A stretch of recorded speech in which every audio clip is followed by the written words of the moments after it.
Hi, my name is Barry, and I'm the Manager of Student Accessibility Services.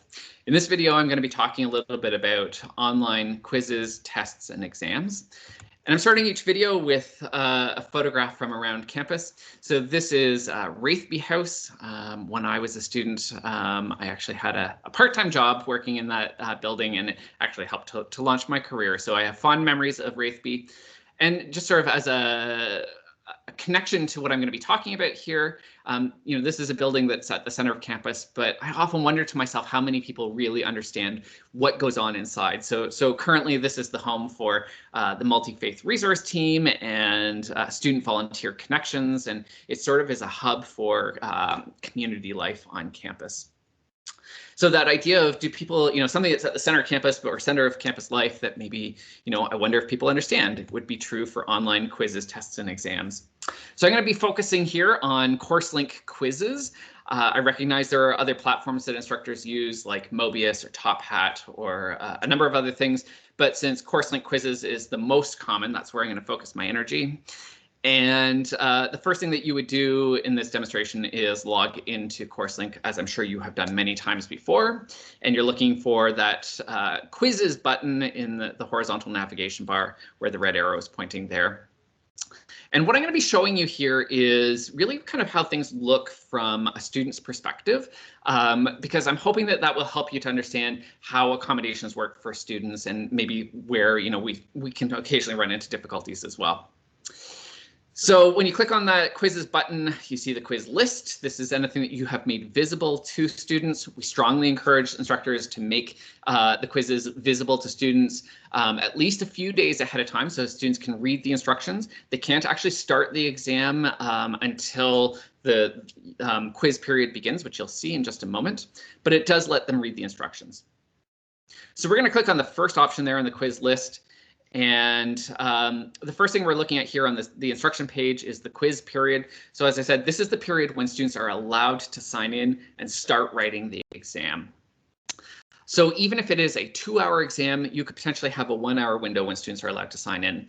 In many cases, instructors set it up so that students have all day to sign in. They can do it anytime during the day or anytime during the week or even sometimes anytime during the semester.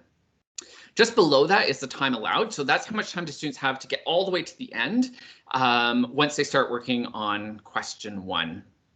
If a student has extra time as an accommodation, when it gets updated sort of on the back end, from a student's perspective, that's where they would see it. So they'll just see the amount of time that they're given. So they kind of have to know how much time has been given to the class. If the class is given 10 minutes and they know that from the instructions that you've provided, then they would expect to see 15 minutes listed right there. The green arrow here is a cue to scroll down to the bottom of the page.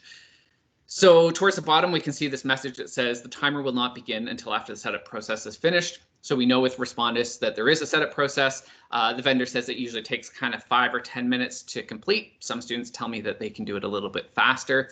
I always say to students that if you're given kind of an hour or two for an exam, make sure you sign in at the beginning of the window, because the whole point of that window is that if there's a technical problem, you still have time to sort out that problem and get logged in.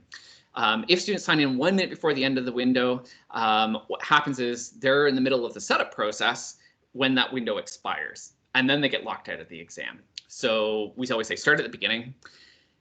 There's also a link at the bottom here to download the latest version of Lockdown Browser. We generally advise students that even if they've used Lockdown Browser in the past, that they should try using the sample quiz that is provided by instructors a couple of days ahead of time. And that's just because, if they've switched computers, if there's a change in the settings on their computers, if there's been a software update, anything like that, they can make sure that the technology works so that when they sit down to write the exam, hopefully the technology just recedes into the background and they can focus on answering the questions.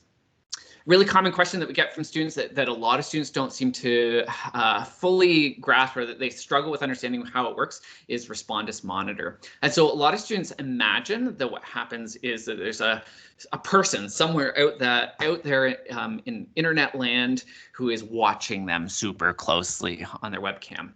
And so I try to say to students, actually, that's not the way that it works. It is more like the facial recognition software that is on a lot of people's phones these days. And so the software sort of tracks their face and makes sure that they're looking at the screen. And then because the software is not very smart, if it can't figure out what the student is doing, it does a short video snippet and that goes into a queue. And then of course you or a TA will review that afterwards.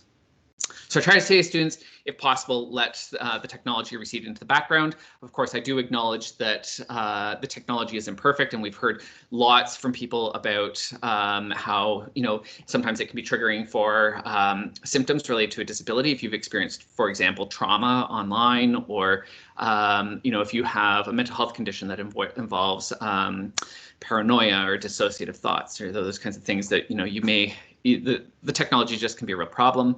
We know that people with racialized identities sometimes really have, the technology has real problems with recognizing them as well. So it's imperfect technology, but we recognize that it's used for a particular purpose sometimes.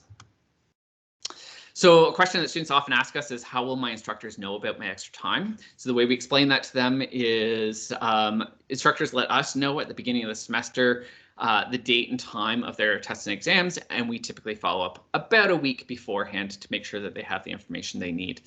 Of course, you probably already know this, but there's a whole bunch of different steps that happen in the background depending on what platform you're using for your online test or exam. So if it's CourseLink quizzes, the process is actually mostly automated. You just have to enable a flag on your quiz or ask somebody to help you with that. And then the time gets updated automatically. But if you're using another platform, you may have to manually do that. And so we try to allow for a couple of days for that. So we try not to get into all the details with students about all the different ways that the process takes place in the background. So we just sort of say to students, we need that 7-day lead time to make sure that accommodations are available when they sign in. So the automated quiz extension tool for CourseLink quizzes, what you need to do is you need to write SAS in the footer of the tool. The process runs automatically overnight, and you can sign in the next day, and you're looking for special access is what it's called. And then you would be able to see how much time each student has been given. This only applies to CourseLink quizzes, so there is no automated process for Dropbox or other tools, unfortunately. If you put in an alternate quiz period, so if you say to a student, yes, you may write the day before or the day after or something like that, you give sort of a different date or time for window when students can write, it will, the tool will respect that.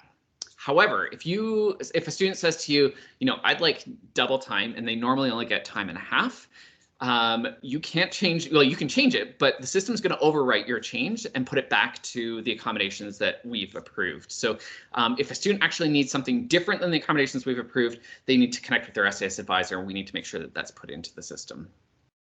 And then the quiz extension tool also makes sure that students are able to finish by 10 p.m., which is the end of the academic day as approved by Senate. So if a student has an exam that starts at 7, and when you take the original amount of time and you add in the additional time as their accommodation, if it would hypothetically push beyond 10 p.m., the tool will push the start time to a little bit earlier so that they're able to finish by 10. It doesn't happen a whole lot, but just so you know, it's out there. I've talked about other platforms already, so ultimately, I guess the key thing to know is that whoever is administering the exam, that's the person who is responsible for making sure that the accommodations are provided. So when SAS it invigilates exams in the exam center, we are responsible for those. We try to collaborate with faculty around CourseLink quizzes, but we don't have access. We're not involved really in the delivery of other platforms, and so all we can do is provide the information about what accommodations students need. That, friends, brings me to the end. There is our contact information, wellness.uoguelph.ca/accessibility, and we're part of a larger department called Student Wellness.